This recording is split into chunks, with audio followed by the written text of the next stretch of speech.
Hello, everyone, and welcome back to the College Football Game Day Show. My name is Brian McCardle. Alongside me on my left, Mr. Andy Hopper. Alongside me on my right, Mr. Tom Scavetta back yet again. The crew's back together 12 weeks in a row. Well, 12 for them, 11 for me. No, 10 for me. I had the hurricane as well. Sorry about that. But we'll get right into the action here because we're getting deep in the season. The action is turning up, and we got a good slate for you again this week. Andy, we'll jump into the weekly recap here. Let me know what you're watching for Week 11. Yeah, so a couple top 5 teams go down, fellas. Georgia falls at Ole Miss 28-10, and Georgia Tech takes out number 4 Miami 28-23. Fellas, permission to rant. Rant? Granted. Kirby Smart is a fucking clown.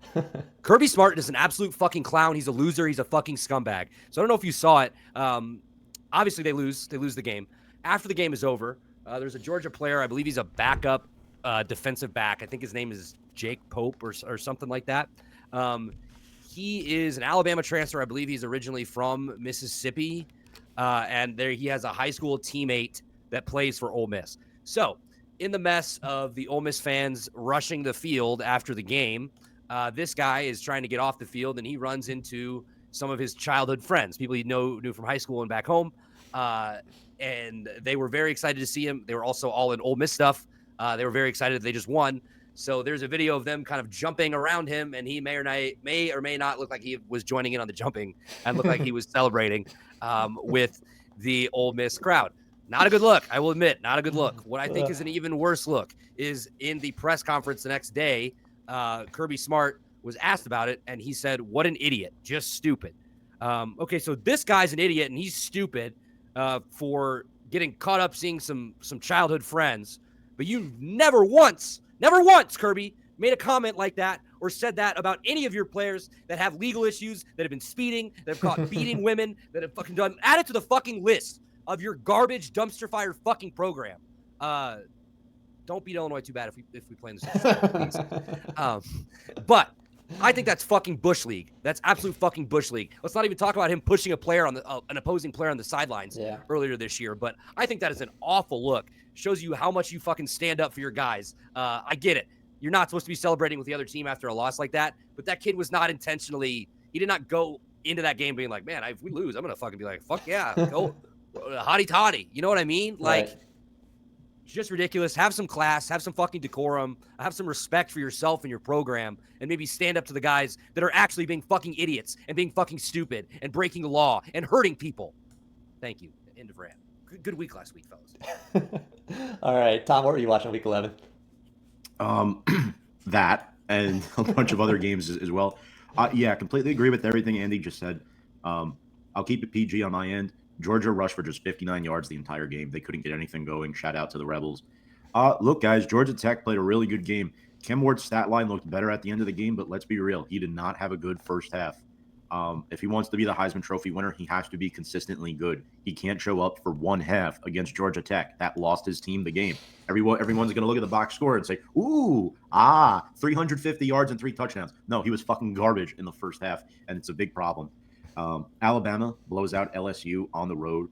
I think Bill picked Alabama last week on the show. Did we? I think I picked LSU. I might have taken LSU as well. Yeah. I can't remember. So was I the only one that picked the Tide? But anyway, Jalen Milroe, 4 rushing touchdowns. Nussmeier, 2 picks. Not good. LSU is screwed. I think Brian Kelly is 4-8 against top 10 teams since becoming a head coach at Notre Dame and now LSU, of course. Kansas upsets Iowa State. Iowa State losing again. Real head shaker there, and BYU surviving Utah, who was down to the nitty gritty. I could not stay up for this game, but boys, that was concerning. I mean, BYU right now is seeded to be a top 4 seed in the college football playoff. They're probably going to play Colorado in the Big 12 championship game, and my gosh, if you're doing that against Utah, Colorado, who's playing Utah this week, got a big look at you. Right there. I mean, they're studying your film as well this week, potentially. So, yeah, I don't know.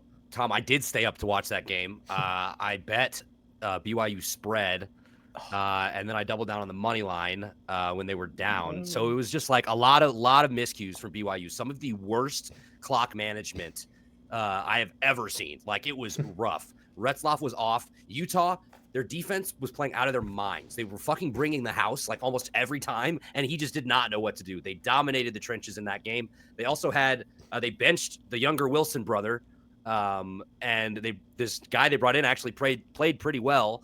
They didn't end up scoring in the second half, so Utah, I mean, had to punt it away to BYU with like a minute left, and BYU got the ball on like their own 2-yard line, and they go like 3 and out, and then they have to go for it on 4th down. Retzloff gets sacked, and I immediately fucking turn my computer off. I'm like, God damn it! There was a flag, defensive holding. BYU goes down the field, kicks the game-winning field goal. So they definitely got very, very lucky to win this game. And they have a Kansas team that's feeling really good about themselves coming in this next week. But yeah, just to give you some perspective, it just never felt like BYU was on the same page, and the stadium was rocking, absolutely rocking. Yeah, I did. I didn't catch that game. I was asleep by then. Well, I mean, I was out with friends, so partying was hard. Basically asleep. Yeah. yeah. Like when you're in that dazed zone where nothing's going on in your brain. But yeah, for me, obviously Alabama destroying LSU there. To Tom's point, it is hard to pick against Death Valley. So you did get one up on us by going Alabama for that one, because I felt like that was going to be an evenly matched matchup there. Just complete destruction on Alabama's half. Your Notre Dame Fighting Irish absolutely destroy FSU. Terrible season. We'll talk about them here in a second in our segment. My favorite thing about besides the late drive drama that Andy just spoke of, the name the Holy War. I guess everyone was calling it the Holdy War because there were so many holding calls that went absolutely missed by the referees on both sides. So I mean, I guess it evens out, but I thought that was a pretty poignant nickname there. Indiana, we knew this was going to be one of the better defenses that they've faced so far. We want to see if they can survive. They do survive against Michigan there. Texas destroying Florida after it was close early. And then, I mean, we did just talk about BYU struggling there against Utah. But what I'll say is they do get the win, and, you can give every team at least one of those games. We talk week in and week out about, Miami struggling to get past the line. It finally bites them in the ass, and they get taken down by Georgia Tech. Not surprising that it caught up with them eventually. I mean, the games were just too close. Washington, I don't know how they survived them all last year, but it was unlikely that we were going to see another team do that so many weeks in a row and just never get punished for it. Top of the card, like you said, Ole Miss beats Georgia. Not too surprising. Ole Miss is probably, ranked a little lower than they should be. Georgia probably a little higher than they should have been, especially with the way they've been struggling on offense there, but a good-looking win there for Ole Miss.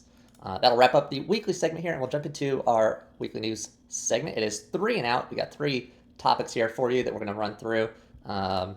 First up on the card, we have CFB analyst Peter Burns. Throw the tweet up there for you. He said, a person currently involved in college football basically should not be on the CFP. The quote, there should never be a person that's currently involved in college athletics on any level sit on the CFB Playoff Selection Committee. No sitting ADs should ever be a part of a process that involves subjective analysis. Now, this is a weird one because you're basically arguing expertise here. You want experts on the board. Most of those are probably going to be involved with a lot of these programs. So, where's the middle ground? How far do you want to go with stacking the committee here with these sorts of experts that do have connections to these schools? So, Andy, I want to know if you agree or disagree with what Burns is saying here, and maybe if you have an alternative solution, if you think that you agree with it. Yeah, no, I think I do agree with this. I think there could be some conflicts of interest. There could be some bias for or against some certain teams. God forbid you're an AD on the committee and your team is being considered for this. I don't know. I just think there's some conflicts of interest here that might be a little bit too murky for me. Do I have a solution? I would say get a bunch of retired ADs and stuff like that, which they could still very well have biases, just like the people still working there. So I don't know. I see what he's saying though. I get the point. Yeah, absolutely. Tom, what are your thoughts here? My thoughts. Well, so no sitting AD should ever be a part of the process that involves subjective analysis. Don't entirely agree. I see where he's coming from though. Like you said, Brian, you may want a middle ground there. I don't see what's the issue at this time because 3 out of the 4 teams are in the Big Ten. So I don't entirely disagree, but you need different kinds of minds on the committee. But yeah, an active AD of a school should probably not be on a committee.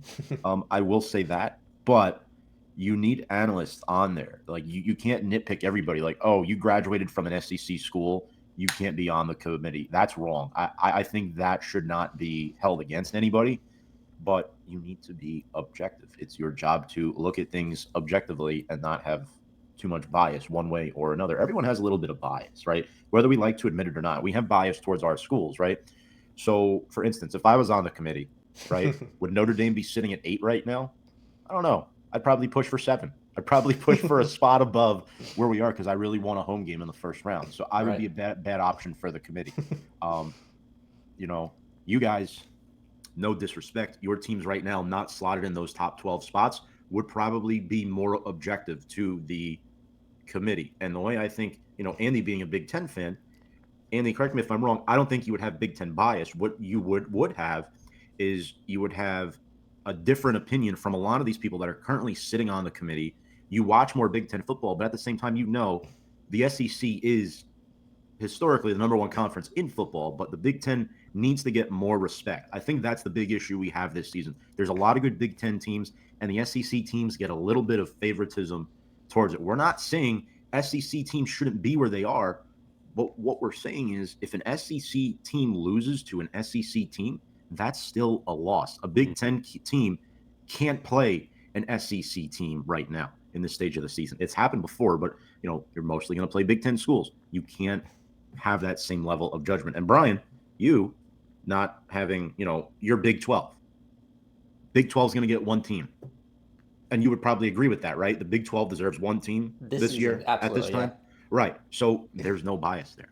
There's no bias. And yeah, that's pretty much what I'm saying. Big Ten deserves at least 4 teams. And if they don't get 4 teams, it'll be a travesty. But yeah, agree and disagree with Pete here. I don't think people should be ridiculed from being on the committee if, they're connected to a school. I don't agree with the AD part. Yeah, for me, I agree also in theory here. But I do also agree that it's so difficult, like you said, to just eliminate all bias from everyone because everyone is even going to have like just the smallest inkling of, leaning one way. Like you said, even for yourself, it's not that much of a difference to try to push Notre Dame from 8 to 7. But if you can get there, maybe the next week, then, they're pushing for 6 and it just keeps on rolling. So it's really difficult to the point you just made, though, Tom, about myself and Andy's teams not having an effect on the top 12 right now. So we would be more objective. My theory or my approach here, I mean, this is really difficult because they do a rolling committee where, you have the set amount of years and then you are rotated off the committee. So I don't know how they would do this. But I think some sort of rolling committee where it's like a reverse grid style. So if your teams, say like each conference can have so many affiliated members. If your team falls in, say, like the bottom 4 finishers of the conference, so like there's basically no chance you're going to be in the playoff the next, 2 or 3 years, then, you are then eligible for your AD or someone involved with your program to get in because, you might have a little bit of conference bias, but it's not like you're going to be voting for your team who's, 2-9 on the season and has absolutely zero chance of getting in. So maybe that's a way to, get rid of a little bit of bias, but I agree. I don't think you can get rid of all of it, but I do think they need to take a look at how these committees are built and at least try to get less active involvement from members who are currently sitting on boards, currently ADs of schools that are going to be making the playoffs at least some of those years, especially now with 12 teams because there's so many more slots. Next up, number 2, we have Michigan and Ohio State. Part of their contract with the Big Ten to schedule them has been that they will not play late night games late in the season. Andy, I'll start with you again. I want to know your thoughts here, I guess, on just the fact that they were able to get this into the contract and maybe, I guess, fairness to other Big Ten teams here. They're just chicken shit. This is the biggest chicken shit. Whatever happened any time, any place, anywhere. What? I do understand as you read through the article, some of the reasons they explain it would be travel time, depending on, what time will the players get back. The weather could have a factor. So I guess when it gets into the later part of the season, it does tend to get pretty cold and those night games can be cold. So, if it's that can attribute to injuries and stuff like that. So I get it, but they're Ohio State and Michigan. I mean, they're going to get big nude every fucking week. Like Ohio State has literally got it almost every week. where it's supposed to be the best Big 10 or Big 12 game. Oh yeah, here's Ohio State and Purdue, 45-0. Ohio State and whoever else, 36-0. So yeah, I mean, I guess I get it, but I also think it's such chicken shit. All right, Tom. Yeah, look, it's part of a TV contract, right? We do know that the Big Ten working with CBS now. As far as Michigan's concerned, right? I think the ruling is they can have up to 2 home night games per year and no night games after daylight savings time.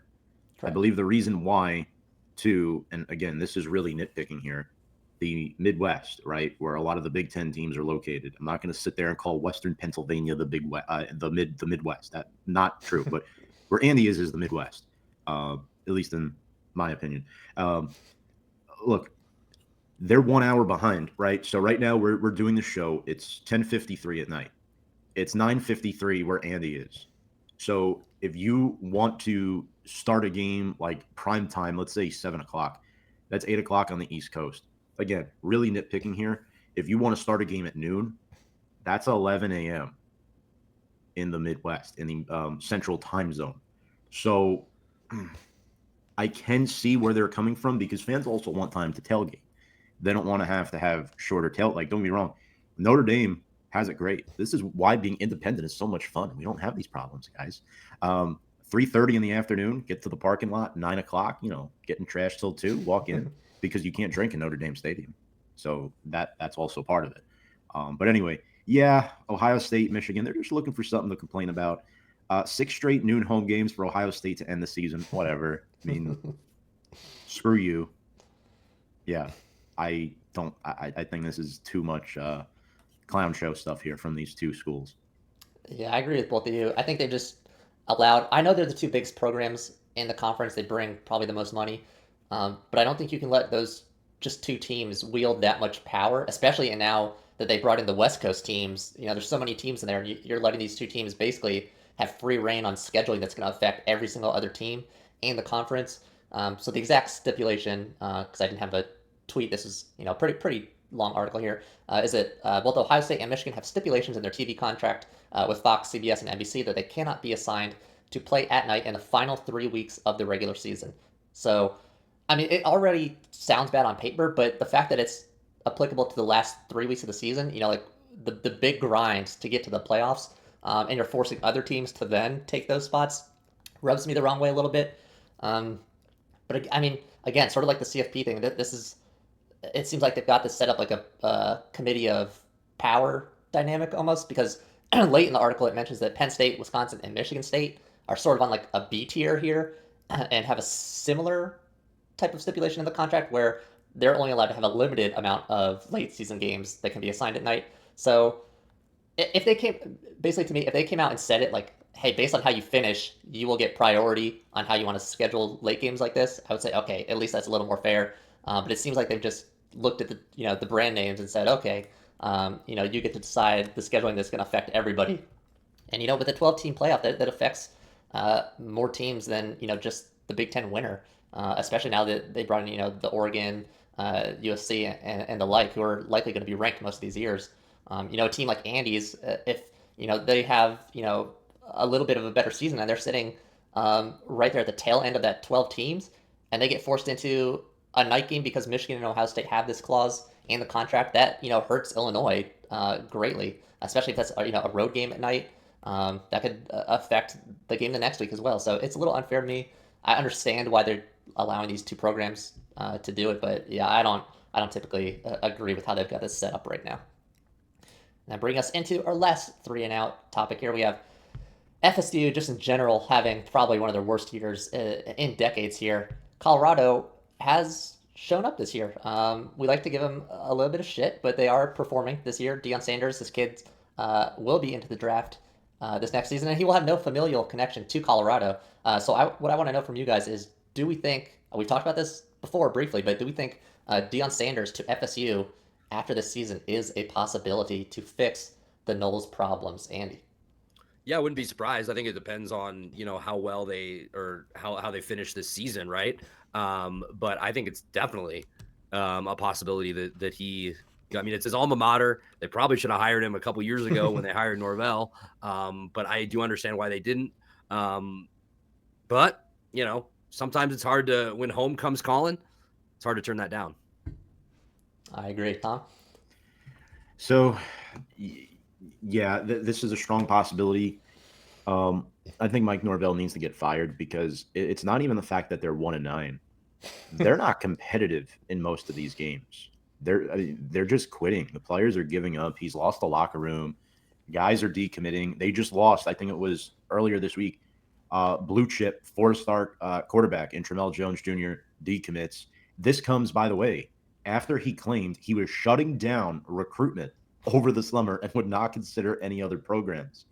And he is not the first. He is the 6th prospect from the 2025 class to decommit. Wow. Joining him in that category, 4-star wide receiver CJ Wiley has committed to Georgia. 4-star wide receiver Dalen McCutcheon has committed to Texas. Another 4-star wide receiver. This is 3 wide receivers here. Malik Clark has committed to South Carolina. Next up, 4-star DT Myron Charles commits to Texas. And 4-star defensive end Javion Hilson is still uncommitted, but he does not want to stay committed to FSU. And let's be real. NIL or not, who wants to transfer there? They have just 2 scholarship quarterbacks for 2025, one of them being Brock Lynn. One of them might transfer out. If I'm Brock Lynn, I'm getting the hell out of there. They're down to just 12 commitments for the 2025 class. Paul Feinbaum has already mentioned that Sanders is in play. And note this here, I think Norvell's on his last leg because, and again, they played Notre Dame, but FSU just fired this week their OC, Alex Atkins, their DC, Adam Fuller, and their wide receivers coach, Ron Duggan. So right now, I want to say there's about a 50% chance that Deion Sanders will be the head coach at FSU after this season. To be honest with you, I think it's more if Deion wants to coach there than anything else. Yeah, for me, I agree with that last statement there. The recruits was my biggest thing as well. It's gotten to critical mass point where, I mean, I don't think there's any top recruit in the nation who isn't watching the school that they've committed to on a weekly basis. And I don't know how at this point you can continue to watch this program. I mean, it's beyond even struggle at this point. It's, just absolute disaster. And they had to know that these decommitments were just going to start flying in fast and loose as they continue to lose and just continue to get blown out on the field here. So I don't think it's one of those things where you could fire him mid-season and salvage those recruits.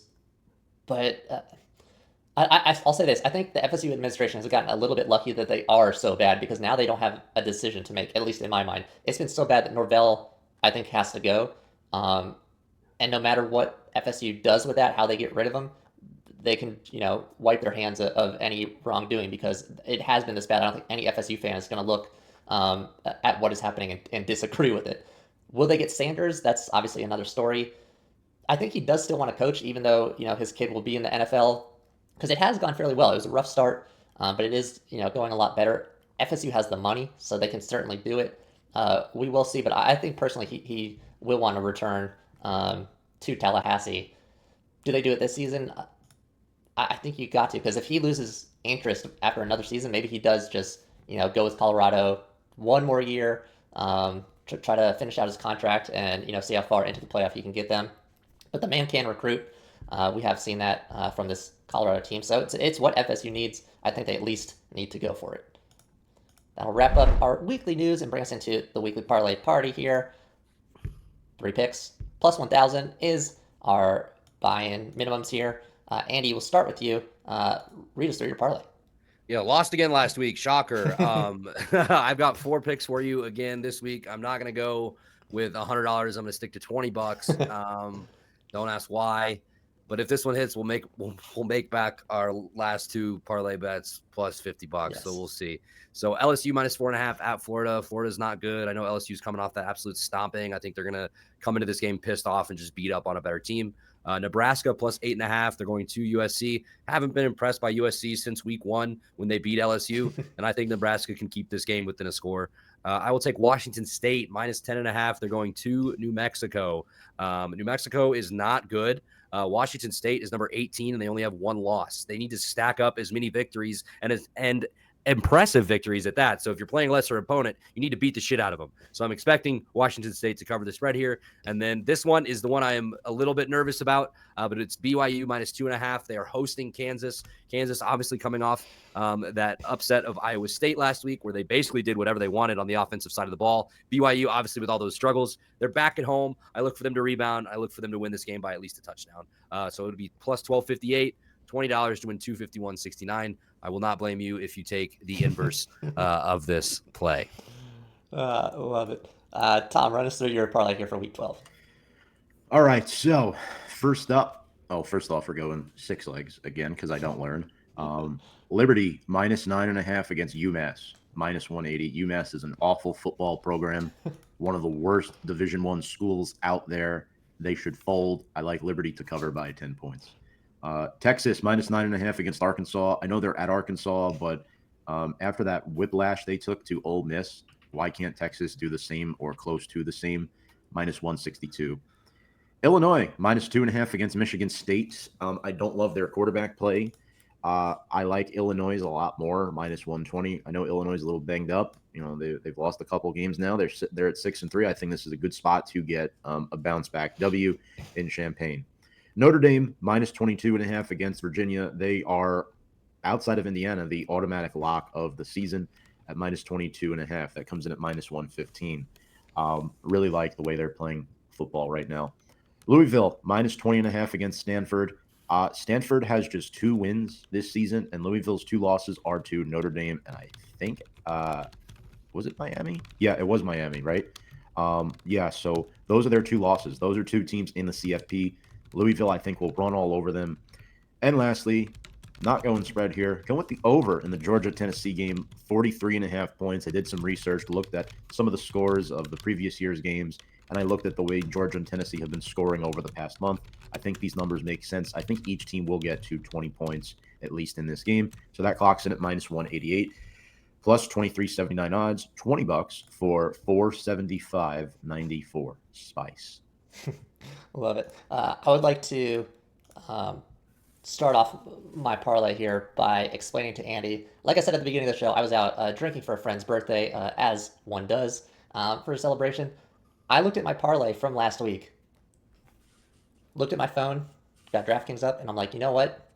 Friday night, I'm going to hammer, because I won, finally my first one in, 2 or 3 seasons we've been doing this. I'm sitting on like $110 in cash. I'm like, I'm going to hammer a 2-teamer here. I had my 14, but I wanted to hedge with different teams. The names that I had just read from my initial card were still in my head. I thought I was a genius. I doubled down, unfortunately, on Miami and BYU. 2 teams already on the card that I did not want to put on. Lost that one, obviously. So there goes all my winnings. After this week, I will be back to even. So just, I guess the moral of the story here is do not drink and late night bet, gentlemen and ladies. Tom, love that you're going so deep with these 6 and 7 teamers every week. I am playing scared yet again this week. 4 picks. Texas -12.5 at Arkansas. That comes in at -112. Texas has just been rolling all season. The only thing I don't like about this card is, again, I've gone with all road teams here. Ohio State next up, -20. I bought a few points here at Northwestern. That's -297. Like I said, playing scared. Northwestern is really bad. Their fans aren't going to, be the difference maker in this game, considering it is at Northwestern. But I just wanted to get Ohio State to under 3 touchdowns in case they try to, slow play the end of the game, rest some guys. 3 touchdowns seems good enough. Syracuse, this is my reach here. Moneyline, they've been playing pretty good. Cal's still struggling a bit. They do have a few good performances on the books, but going moneyline here because Syracuse is a pretty big underdog. That comes in at plus 270. I think they, if this is on neutral site, not that Cal has, again, like Northwestern, a great crowd, but if this is neutral site, I think Syracuse, in my mind, is the favorite to win this game. So I'm definitely going to take that plus 270 there to bump up my payout. Washington State, like Andy, except like I said, playing very, very scared this week. Bought a few points down to -6 at New Mexico. John Mateer has been fantastic with his arm and with his feet. That is -185. I think he'll score enough points there for Washington State to take down New Mexico. I think by well more than 1 touchdown to hit me and Andy's spreads here, but scared little boy this week. That comes in at plus 1342, $10 to win 142.22. We'll get back on the winner circle, boys. I'm feeling good about this week for all of us. Next up, we got shots and chasers to close out the show yet again. So your games to watch, your roadmap to game day. We're starting off, again, a little bit of a light schedule, 2 weeks in a row here. Some teams taking off. They've got their bye weeks, no tough opponent schedule. We got Navy taking on Tulane, but implications here for the American Conference. Andy, who do you like to win this game? Yeah, so I believe Temple is currently favored by 6.5 in this game, if I'm not mistaken. Or not Tulane, okay, Tulane, not yeah, Temple. yeah. Excuse me, Tulane. I believe they're favored currently. Navy, obviously 2 losses on the year, as well as Tulane. If you look at those 2 losses for Navy, one of them was against Tom's Notre Dame Fighting Irish, where they had, I believe, 6 turnovers and just could not get out of their own way. Obviously, Notre Dame played a very, very good football game that day, too. And then they lost to Rice with some weather. There was a coaching change. I think a 5-hour delay potentially could have contributed to it. But I really like Blake Horvath. I think the mids go in and upset number 25 Tulane in this game. Give me the midshipmen. Wow. Supporting the troops. I love it. Tom, what do you think about this game? Well, it is November, right? And Veterans Day was on Monday. So, yeah, look, Green Wave are 6-0 in the American right now. They're ranked. They're favored by 7 on the road for a reason. Darian Mensah, really good pocket passer this season. The offense is identified by their running game, though. They average 227 rush yards per game. Mekhi Hughes with over 1,200 yards and 13 scores. Tight end Alex Bauman has 5 touchdowns. Defensively, they have 28 sacks on the season. Match that up with the midshipmen, averaging 259 yards on the ground. You're looking at Blake Horvath, who has 13 rushing, scores 11 passing. He's my player to watch. And Eli Heidenreich as well is a threat, not just in the run game, but more so in the pass game. Over 500 receiving yards and 5 scores. Look out for Deshaun Peel on the defensive end for the midshipmen. 4 picks on the year, 2 sacks, 5 passes defended. He'll be matched up against Mario Williams of Tulane. Unlike Andy here, I'm going to go with that Green Wave. Navy's lost 2 out of their last 3 since starting, 6-0. Mm-hmm. And I think it's hurting them a little bit. The competition is picking up this time of year. And, yeah, I just like Tulane a little more in this game. Yeah, I'm going to go Tulane here as well, although I do like what Navy's been doing this season. Like I said, there's big implications here for the American, how this one shakes out. It's kind of a weird one for Navy, though, because for them to have any chance to get that basically free spot by winning the best of the G5 CFP spot, they would have to play Army back-to-back, basically. And, obviously the Army-Navy game and then conference championship. At that point, you're almost diluting the value of an Army win, because even if you do win twice, they're not going to be ranked for that second game. And I don't think that helps them, jump a team like Boise State, who even if they take another loss, I don't think that's going to be enough to push Navy over. So Tulane, probably the only team with an actual shot at the playoffs if they can win this and win the conference. But yeah, like you said, Navy, they averaged nearly 260 yards on the ground. Tulane's going to look to stop that ground game with a top 30 rush defense. They've allowed just 110 rush yards per game, and they lead the nation with 6 defensive touchdowns, although it is worth noting that all of those have come on interceptions. So not as useful as a statistic for a Navy team, that tends to favor the run over the throw. And then Tulane's rushing game on the other side, they're led by Mekhi Hughes. He's racked up 120.9 rushing yards per game for the Green Wave. It's not, video game numbers, but in terms of consistency, he's had 100 plus yard games on the ground for Tulane in all but 2 games. That was the blowout win over Southeastern Louisiana, where they rested him, and then the loss to Oklahoma. So a lot of consistency from him. That run game also comes with at least 1 rushing touchdown in every game, except for also that Oklahoma loss. Yeah, you got to stop Blake Horvath, obviously, and it is, fairly balanced offense. Considering they run basically a variation of the triple option. He's got 11 passing touchdowns and 13 rushing. As far as the Navy triple option goes, that's pretty balanced. So they will have to keep an eye on him. But I think Tulane's just going to be a little too much here for Navy. Next up, in our new chaser slot, we have number 17 Colorado taking on Utah, who's coming off that tough game against BYU that we talked about earlier. Andy, who do you like to win this one? Yeah, so Colorado has not had a lot of success against the Utes. They are 2-11 against Utah since 2011. And Utah comes into this game with a 7-game winning streak against the Buffaloes. But Colorado's a little bit of a different team this year. They're fighting for a college football playoff spot. Utah on the road after that emotional loss at home last week. Give me Colorado. All right, Tom. Yeah, this is a tough game. The Utes, they nearly upset BYU last week, but since their 4-0 start, they've lost 5 in a row. They opened up as Big 12 favorites this year. Very disappointing. Shedeur Sanders is one of the best quarterbacks in the nation this season. He has that Travis Hunter vision, 9 scores for him. LeJonte with 8, Will Shepherd with 4. There's too many weapons for the Utes to defend, in my opinion. I think the Utes will keep this close in the first half, but I think Colorado pulls away in the second. Their catalyst offensively is Micah Bernard, and they're going to be put in a negative game script, guys. They're not going to be able to run the football like that, and they don't have the quarterback play without Cam Rising. It's just not there. Colorado wins, and unfortunately, they cover because I can't stand those guys. Yeah, Colorado is seeking to lock up, a spot in the Big 12 title game, and also catapult them into the playoffs here. And they go up against a pretty battered, struggling Utah team. I know they held BYU pretty close last week, but missing Cam Rising, obviously a huge one. They've got other injuries that they're struggling with, and coming off the Holy War, it's going to be a short week, even though it is technically 7 days. You got a noon game here. Utah has dominated this series, as Andy said. They've won 11 of the last 12 meetings. A lot of emotions surely going to be coming from the Utah sideline after that tough loss to BYU, so maybe that fires them up a little bit more, and they can give Colorado, a bit of a close game. I hope so, because, theoretically, at the beginning of the season, we would have looked at this and thought it was an interesting game. Utah, obviously, without Cam Rising, has fallen off a bit, but we'll see. The Buffaloes lead the Big 12 with 29 sacks this season. We always talk about their offense, but their defense is proving something to deal with.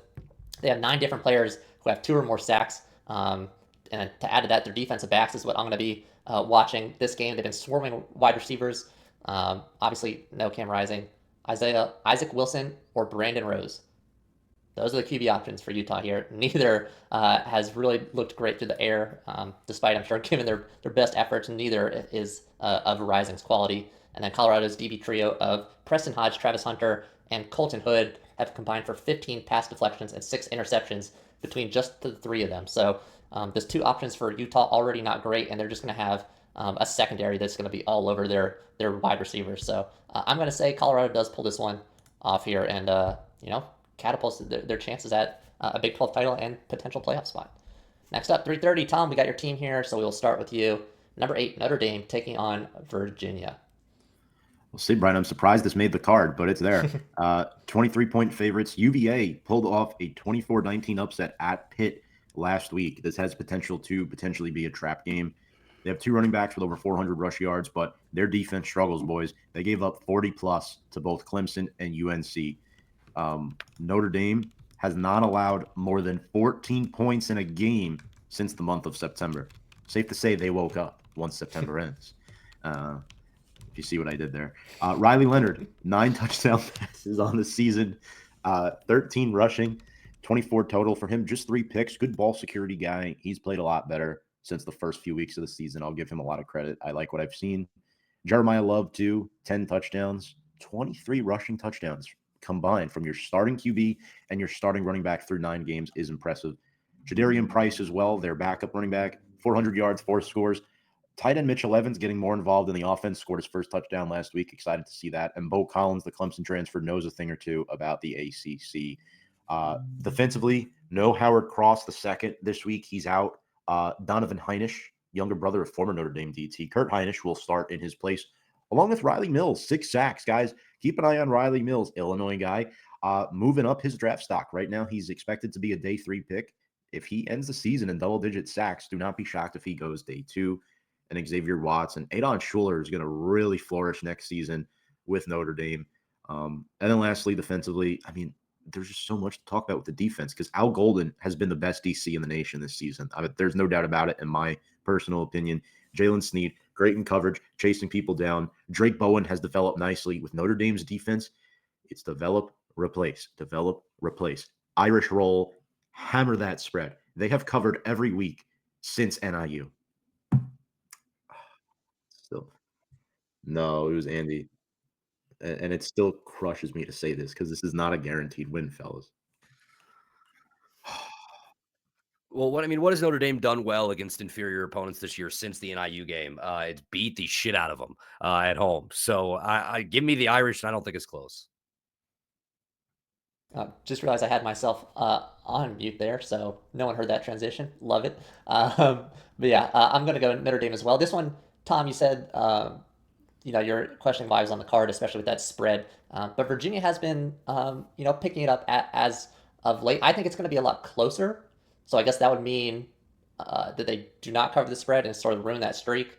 Obviously, that we were just talking about as Andy said, he brought up. I don't know who posted that. I guess was that just like a betting site or Yeah, something like it was some. I think it was a Notre Dame account. I'm not sure. Yeah, just Notre Dame is absolutely dominant in covering the spread this season.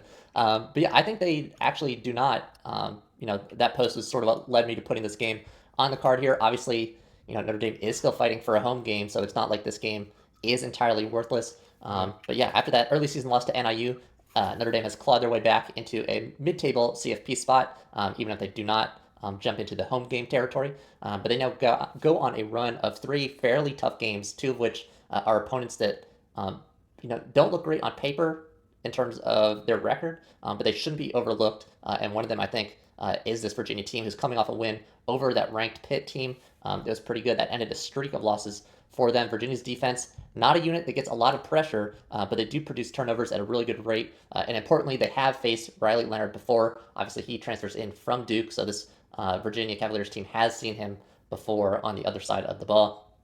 Tom, you've said many times this season that you do not trust Riley Leonard. I think Virginia will be pretty content to force him to throw here. Hopefully they make him scramble. Not hopefully for them. I'm not hoping that they do this. Hopefully for the Virginia defense, they can get him to scramble and force some errors out of him with his arm to add to their 7 interceptions and 6 forced fumbles. If they do force that issue, Notre Dame may have to focus more on their rushing attack, but that's also led by Leonard, who has a team-leading 609 yards and a team-leading 13 rushing touchdowns, which is great, but it concerns me, I guess, in the sense that he's taken off almost as many times as your top running back, Jeremiah Love. He has 98 carries. Leonard has 96. So it always scares me to see a QB who doesn't really have a fantastic arm take off that many times and risk injury and throw the team into disarray. So if he can get his slides in, I think Notre Dame is going to be safe here. You're obviously hoping for no injury because that's been the tail of the tape for Notre Dame this season is all those injuries that they're dealing with. I don't remember if you brought this one up, Tom, but another one that they've lost last week, Howard Cross III, who suffered an ankle injury in the Irish's win over FSU. So yeah, the injuries piling up. I do think Notre Dame is good enough to win this game, but I do not think that they cover the spread.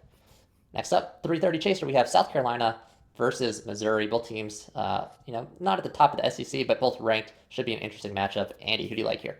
Well, according to Eli Drinkwitz, they're still in the hunt for the college football playoff. I don't know if he knows that it's only 12 teams, and they already have 2 losses. But these are 2 top 20 scoring defenses in the nation going up against each other. South Carolina, the last game out, held Vanderbilt to just 7 points.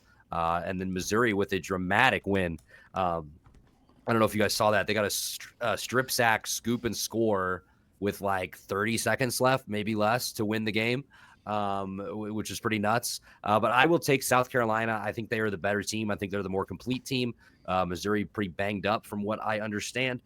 So I will go with Tom's South Carolina Cox.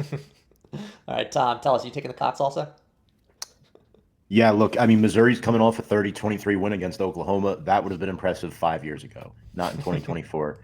Drew Pine is the quarterback, former Notre Dame quarterback for Mizzou. And I just want to say, Brian, shocked you didn't pick Notre Dame to cover. But anyway, Pine did have 3 touchdown passes last week, but Nate Noel and Marcus Carroll will have to pick up the pace. Luther Burden has not been as much of a factor in the passing game. And guys, eventually we might have to have a conversation about this. Is Luther Burden still a top 10 draft pick? Because, I mean, this quarterback play of Missouri is really hurting his stock. Eli Drinkwitz has to get something to do, has to make some changes there. South Carolina won at Vanderbilt last week by 3 touchdowns. Shocking performance in a good way. Lenora Sellers has been solid, not great, solid. Raheem Sanders is the alpha dog on the offense. Joshua Simon, tight end, 5 touchdowns. Mario Bennett, 2. Defensively, I love what they bring to the table. Kyle Kennard, 9 sacks. Nick Emenwari, 4 picks. O'Donnell Fortune. I mean, I feel like they're coming up with these names randomly typing on keyboards here, boys. Ride the Cox in this one, but they failed to cover. All right. Yeah, we have a South Carolina team here whose stock is on the rise late in the season, taking on a Missouri team that is very good, but they've begun to struggle as of late. Obviously, a lot of that can be attributed to some struggles at QB, as Brady Cook is dealing with a hand injury that could force him to sit out this game. They say questionable. I think it'll be Drew Pine, but you never know. So Brady Cook may be in the mix to still play. But if Pine does play, that's certainly a downgrade there from Brady Cook. He's got 3 touchdowns and 3 interceptions on the season.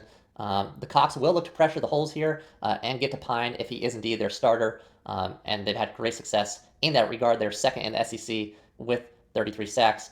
Talked about Luther Burden III. He was, their stalwart wide receiver last year for that Mizzou offense. It looked really, really good with Cook. I know Cook hasn't been in every single game. He's been there enough to at least, give Burden a shot to put production on the board. He's posted just 505 receiving yards and 4 TDs this season, so he has definitely fallen off. And I agree that NFL draft stock is maybe in question here for Burden. He has not had a TD catch since week 4, so not a great season for him. My player to watch, though, Tom, you just brought him up. I was speaking of the pressure of South Carolina and what they put on the QB. It is defense end Kyle Kennard. He leads that pressure. He's tied for the SEC lead in sacks, 9.5, and also leads the league in tackles for loss. He's been an absolute menace on the field. We'll see if that Missouri O-line is able to keep him at bay. If Pine is back there, I'm very, very scared for him. Kennard's going to be coming at him like a missile. I'm going to take the Cox here as well.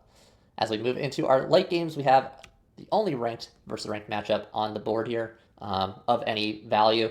It is number 12 Georgia versus number 7 Tennessee. Georgia sitting at number 12, but not in a playoff spot because of Boise State, who would get their automatic bid for being the best of the best G5 team here and would hop over Georgia. So the only playoff implication game on the card here. Andy, who do you think wins this one?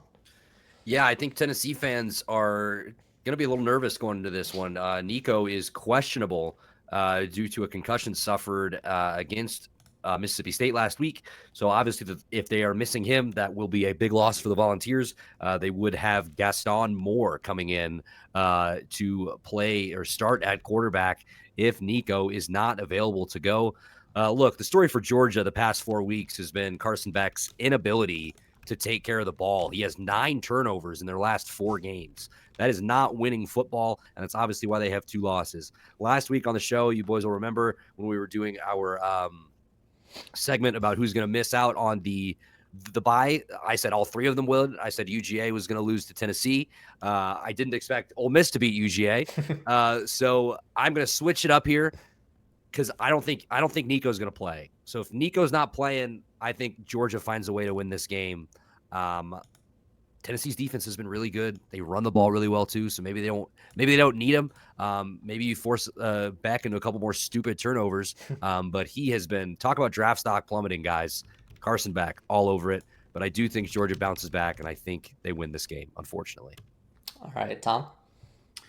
Yeah, Josh Heupel expects Nico to be ready to go. The last I checked, and that was yesterday, not today.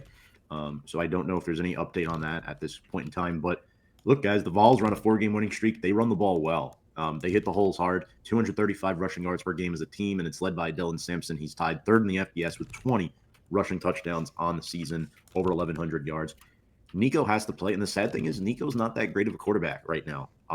Maybe he's just underdeveloped, but compared to these other, recruits coming out, he's just not up to par. But they need him to play because after him is atrocious.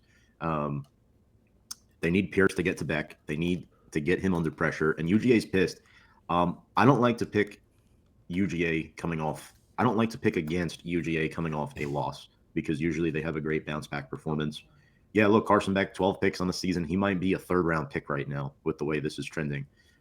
He was projected to go 1st round, but I don't know anymore.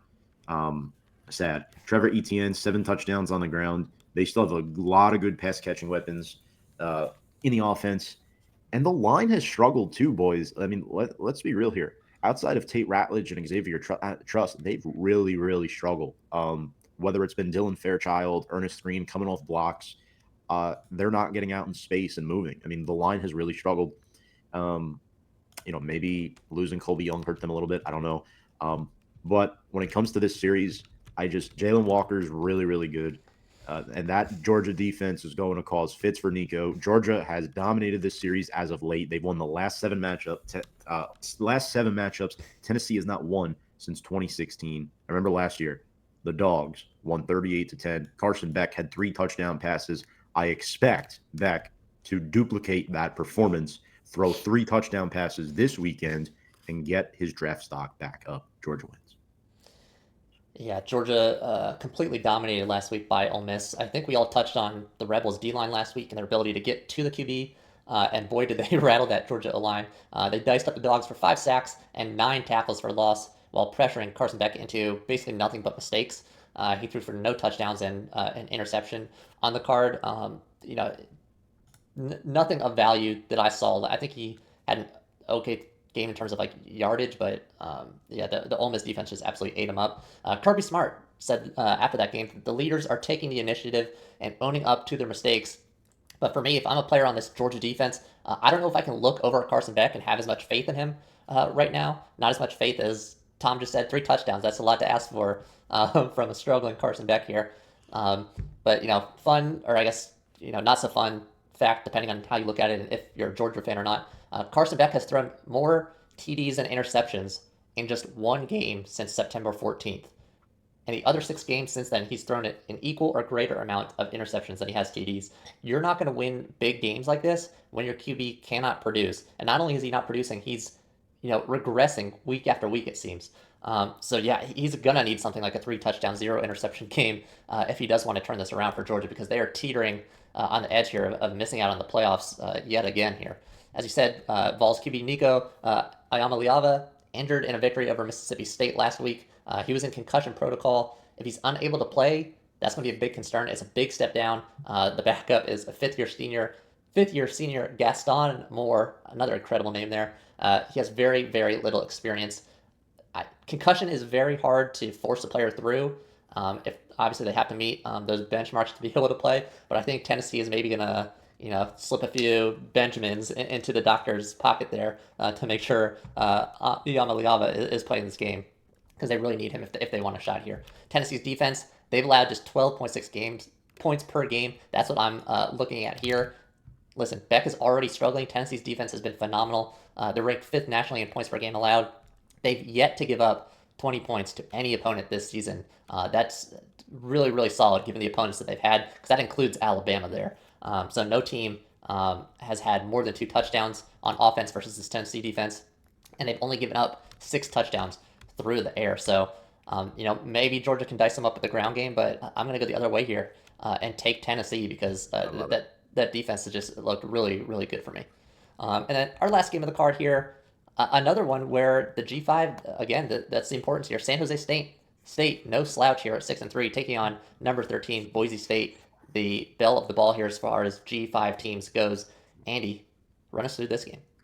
Yeah, I mean, obviously, if you're talking Boise State, you have to talk about Ashton Jeanty. He's pretty much appointment television for college football fans. 1,734 yards, 23 touchdowns. He's averaging 7.7 yards a carry and 192.7 yards per game. This kid is absolutely unreal. They feed him the rock and they let him go to work. They have been, Boise State's been really good this year. They are in the college football playoff conversation. I fully expect they take care of San Jose State. Give me Boise. All right, Tom. Yeah, look, the Broncos are 5-0 in the Mountain West this season. They're 2 touchdown favorites, only lost 1 game. Their offense averages 44 points per game, 268 yards on the ground. We mentioned Jeanty. Yeah, 23 scores, great. But the underrated part of this offense is Maddox Madsen. 18 touchdowns, just 3 picks on the season. And the offensive line, they're nearly as good pass blockers as they are run blockers. Madsen has been sacked just 5 times. Cameron Camper, great receiver for them. Matt Lauder at tight end, 5 scores. Ahmed Hassanen with 7.5 sacks. Sei Oladipo with 4.5 sacks. And then Jaden Virgin Morgan with 9 sacks. They can get to the quarterback. Speaking of quarterbacks, San Jose State, they've had quarterback drama this season. Emmett Brown benched earlier in the year for Walker Eggett, who started over the past month. He's looked good. Like the Spartans' advantage on offense is their passing. They throw for over 330 yards a game through the air. The problem is they're going to need that against Boise State. Can they stop the run? I don't know if they can. Nick Nash is going to have the game of his life, and that's a guy who's really impressed me this year.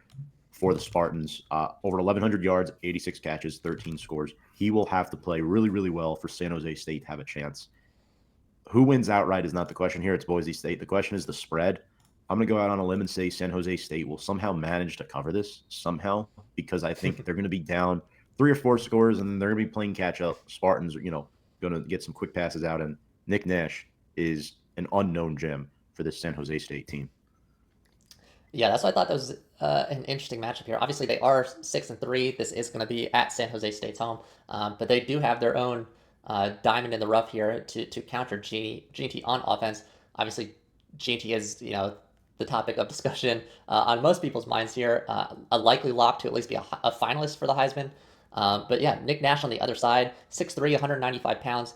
He's on pace to win the Triple Crown of receiving. He leads the FBS in receptions at 86, yards at 1,156, and touchdowns at 13. He's got 450-plus yard receiving games. He just had 161 yards on 6 receptions last week on the road versus Oregon State. And the kid gets in the end zone. He's got 13 touchdowns and at least 1 in every single game this season. So if you're a betting man, I would say maybe just prop bet Nick Nash to get into the end zone because that seems like a certainty. And then, an interesting stat line here, something that GT can't claim. Nash has actually also thrown 2 touchdown passes. So that San Jose State offense does like to mix it up, a little bit of trickery, which Boise State has been, known to do in the past. But yeah, it'll be interesting to watch those two players go head to head in the 2 different dynamics of these offenses. Obviously, GT leads the nation with 192.7 rushing yards per game, just absolutely insane. 23 rushing touchdowns. And defenses, it's not like they don't know he's there. They're focusing on him, and he's still just putting up these video game numbers week in and week out. He's had 4 games this season with at least 200 rushing yards and 5 with at least 3 touchdowns. So he's physical, he's elusive, he can run between the tackles, outside the tackles. The kid is just absolutely everywhere. The only little concern I'm concerned about with, a little bit of an upset alert is that the Broncos have had a few close games in the last few weeks. They only beat UNLV by 5 points, and then, 2 turnovers to hold off Nevada by just 7 points last week. So they've been playing them close, and they got a good team on the card here. I think they do hold on, but this should be a fun one to watch if you're sick of the SEC action and want to catch a little bit of G5 potential playoff action here in Boise State. That is going to wrap up the Shots and Chasers. That is going to wrap up our show. Thank you, as always, for joining us. Thank you to Tom. Thank you to Andy for joining me. Their links down below in the description. Be sure to follow their shows as well. Enjoy the games in Week 12, and we'll see everybody back here, same time, same place, for Week 13, the College Football Game Day show. Thank you for joining us. We'll see everybody next week.